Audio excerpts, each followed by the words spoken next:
Hola, buenos días. Me llamo Joaquín García y a petición de vuestro profesor Gerardo Mora, os voy a contar en poquito tiempo, porque no quiero entreteneros mucho, lo que viene a ser un poquito el resumen de una tesis doctoral que presenté con el título de Mecanismos motivadores para la enseñanza de la historia. La preocupación que yo tenía como docente que soy en un instituto de educación secundaria era intentar conseguir ese anhelo que tenemos todos los docentes de enganchar a los alumnos y de motivarles en una época en la que al menos aquí en España, digamos que el interés que mantienen los alumnos por los contenidos no es precisamente de lo más elevado. Y en ese contexto, y como profesor de ciencias sociales, de geografía e historia del arte que soy, pues planteé una tesis eminentemente práctica en la que intentar ver si algunas de las hipótesis que conocía o que yo había ido pergeñando a lo largo de mi carrera docente eran viables y podían servir a otros profesores, a otros compañeros, o en este caso a vosotros que estáis escuchando. El planteamiento de entrada es como muy evidente, ¿no? ¿Qué es lo que motiva a las personas y en consecuencia también a los alumnos? Pues aquello que tiene un interés para ellos, aquello que tiene un atractivo,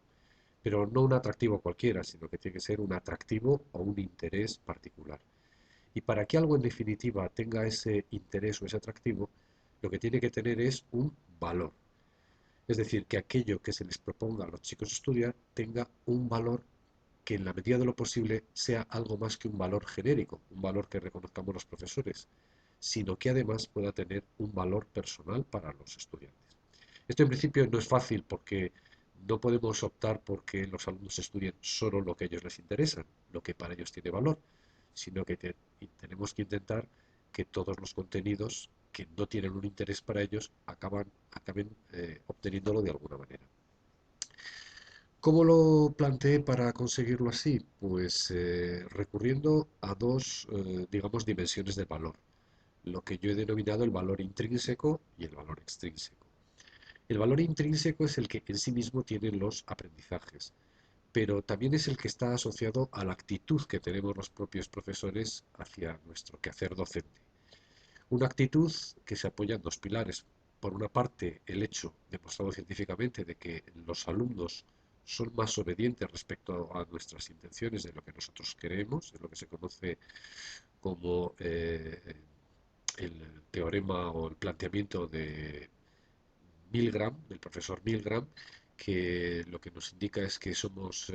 hay digamos como una teoría que nos hace más obedientes a las indicaciones de los profesores, aunque solo sea por respeto a la experiencia que nosotros tenemos. Y por otro lado, más importante todavía también es las concepciones o la actitud que los profesores tenemos respecto a nuestros alumnos y sus capacidades, que es lo que se conoce, ya habréis oído alguna vez hablar, como teoría de la profecía autocumplida o también, dicho de otra manera, el efecto Pigmalión. Partiendo, por tanto, de ese, digamos, importante colchón sobre el que podemos caer cuando la red educativa no nos ayude, lo que el profesor tiene que ser consciente es que los conocimientos que imparte tienen que tener ese valor, pero no solo reconocibles para el propio profesor, sino haciéndoles explícitos a los ojos de los chicos, es decir, haciéndoles ver por qué es importante aquello que se va a estudiar.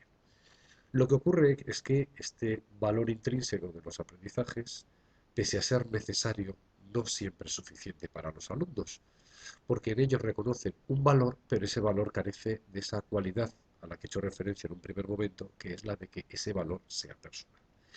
Y cuando este recurso no es suficiente, tenemos esa otra dimensión del valor a la que me he referido antes, que es la del valor extrínseco. Es decir, no el valor que tienen el fondo de los aprendizajes, sino el valor que tienen esos aprendizajes por la forma que rodea a los mismos. Es por así decirlo como cuando hacemos un regalo, que en muchas más de las ocasiones el interés no está tanto en el regalo en sí como en el formato, en el envoltorio con el que se lo hacemos llegar a la persona a la que se lo dirigimos. Esa forma de enseñar también lo es de aprender, es decir, que a la hora de hacer ese envoltorio especial tenemos que mirar qué forma tenemos nosotros de enseñar para que resulte atractiva a los chicos, pero también de qué manera, de qué forma les vamos a pedir que ellos aprendan o les vamos a ayudar a que ellos aprendan para que también resulte atractiva a sus ojos. Empezando por esta segunda, la forma de aprender, Realmente las teorías psicopedagógicas ya nos dicen que uno de esos recursos, o una de esas teorías, mejor dicho, que gozan de no mucho prestigio en España, pero que han dado muy buen resultado, es el del aprendizaje significativo. Es decir, cuando los aprendizajes no solo tienen un sentido, un valor intrínseco, sino que también tienen sentido porque les resultan atractivos a los chicos desde el punto de vista intelectual. Es decir, que no les resultan difíciles, sino que tienen, digámoslo así, una posibilidad de ser aprendidos por los chicos sin la excesiva dificultad, o si se prefiere, facilitando el aprendizaje de los mismos. En ese aprendizaje, digamos que hay algunos resortes que siempre nos ayudan a los profesores con independencia de la asignatura que sea, pero que son perfectamente aplicables a las ciencias sociales. Uno de ellos, lo que hemos dicho anteriormente, hacerles ver el valor que tiene el aprendizaje que les estamos planteando, no solo en sí mismo, sino de cara a su vida profesional, cuando en algún momento tengan que asumir esa etapa de su vida.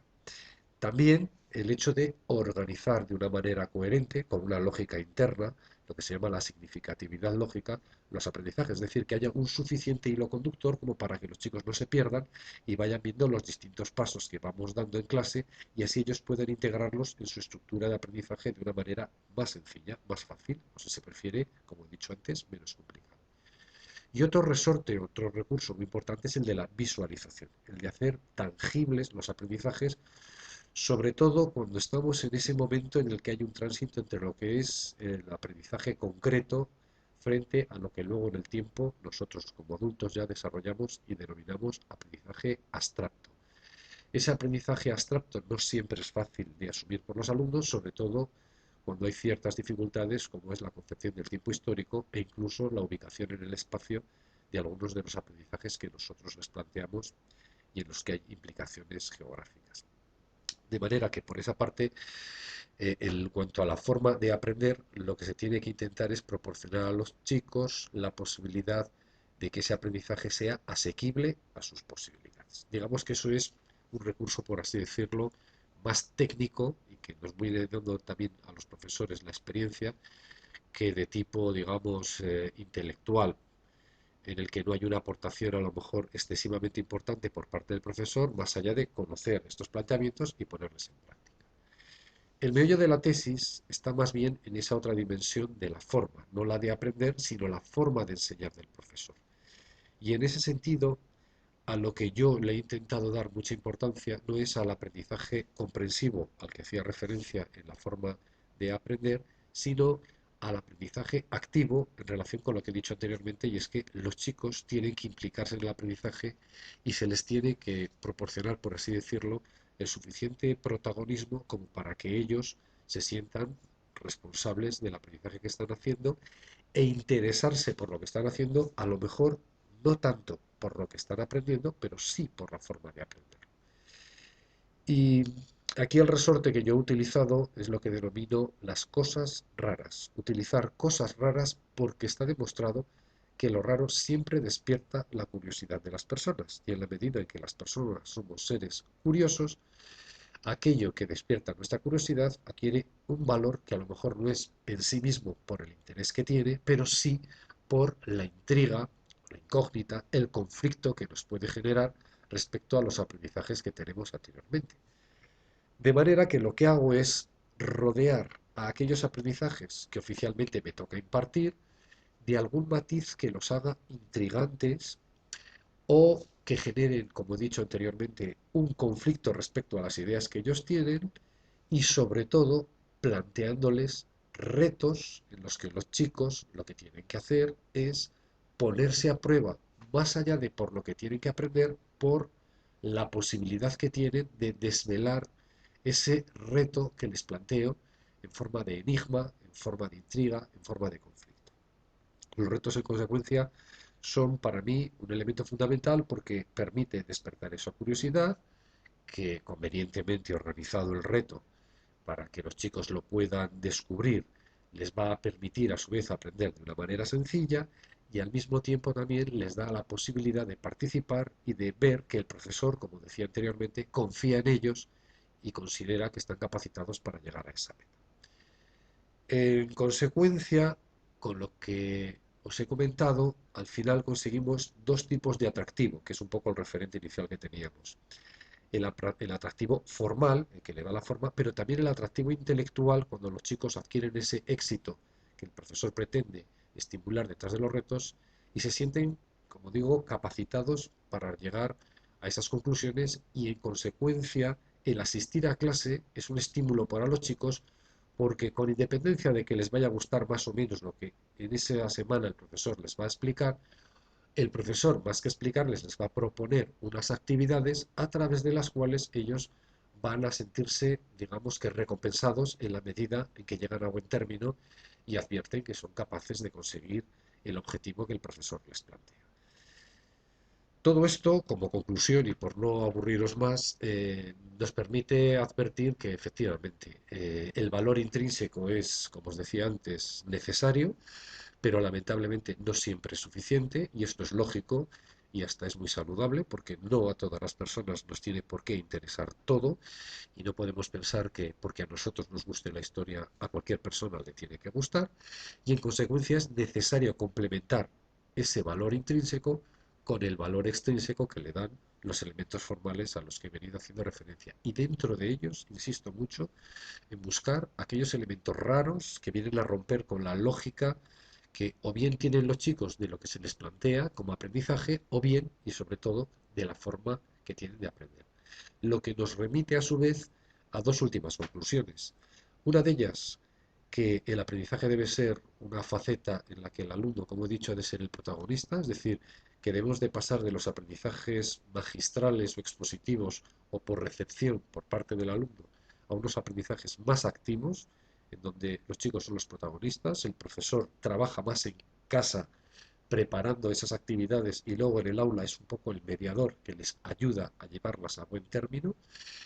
Y en segundo lugar, y para terminar, que como tantas cosas en la vida,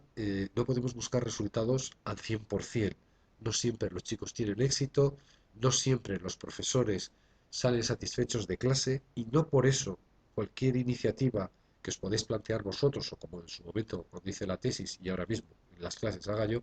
siempre el resultado es lo suficientemente satisfactorio como para decir que si no es al 100% no merece la pena intentarlo. Hay que intentarlo siempre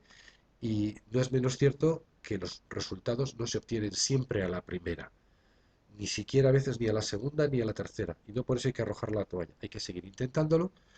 sobre todo cuando los alumnos están tan acostumbrados a otro tipo de metodologías que introducir una nueva pues viene a romperles un poco los esquemas, lo que en primer momento puede ser algo novedoso, luego